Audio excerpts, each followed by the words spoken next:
বিশ্বের বিভিন্ন প্রান্তে স্কুলের ছাত্ররা স্কুলকে গর্বিত করেছে। যারা বিভিন্ন বুকস অফ রেকর্ডের নাম স্বর্ণাক্ষরে লিখেছে তাদের মধ্যে উমাকান্ত স্কুলের বর্তমানে দাঁড়িয়ে শেষতম সংযোজন হচ্ছে বাপ্পি, আগরতলার ছেলে।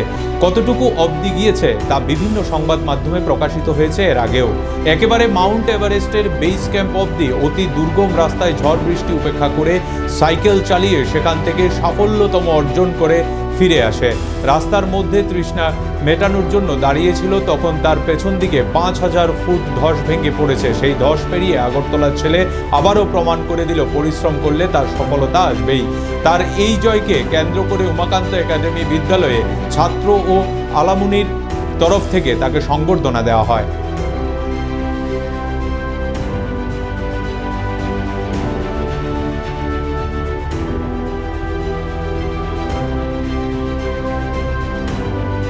বিভিন্ন প্রান্তে স্কুলের ছাত্ররা স্কুলকে গর্বিত করেছে।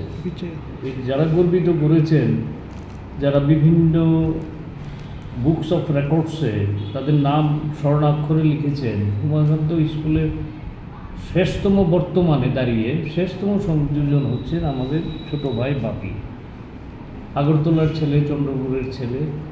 কতটুকু অবধি গিয়েছেন সেটা মিডিয়ার দৌলতে আপনারাই জানেন, আপনারা মিডিয়ার বন্ধুরা। একেবারে এভারেস্টের বেস ক্যাম্প অবধি, ভাবা যায় কি দুর্গম রাস্তা। সে আমাকে কিছুক্ষণ আগে বলছিল, একবার প্রচণ্ড একেবারে বাজে ওয়েদারে, মানে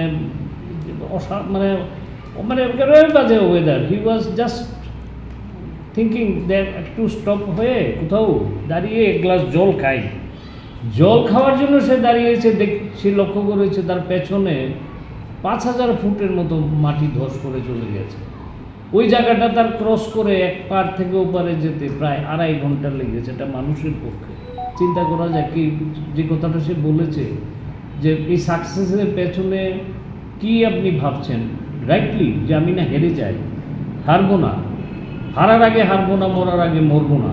সুতরাং যে কোনো মূল্যে I have to go to the top, I have to go to the top, I have to go to the top.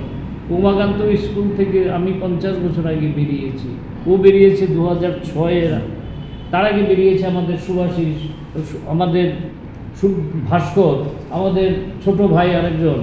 তো আমাদের প্রত্যেকেরই এই স্কুল থেকে একটা ধ্যান ধারণা, আমাদের শিক্ষক যারা ছিলেন, প্রধান শিক্ষকরা, অভিভাবকরা, that you have to go, you have to cross the limit, and our limit was sky. অ্যান্ড আজকে বাপি প্রমাণ করে দিয়েছে দ্যাট এটা অসাধ্য না, এটা সাধ্যের মধ্যেই। দ্যাট ইফ এনি পারসন, তার যদি একটা সিনসিয়ারিটি, ডেডিকেশন এবং অনেস্টি থাকে, পরিশ্রমের বিকল্প নেই, পরিশ্রম করার মানসিকতা থাকলে he will go to the top, he will go to the top, he will go to the top. Thank you. Thank you.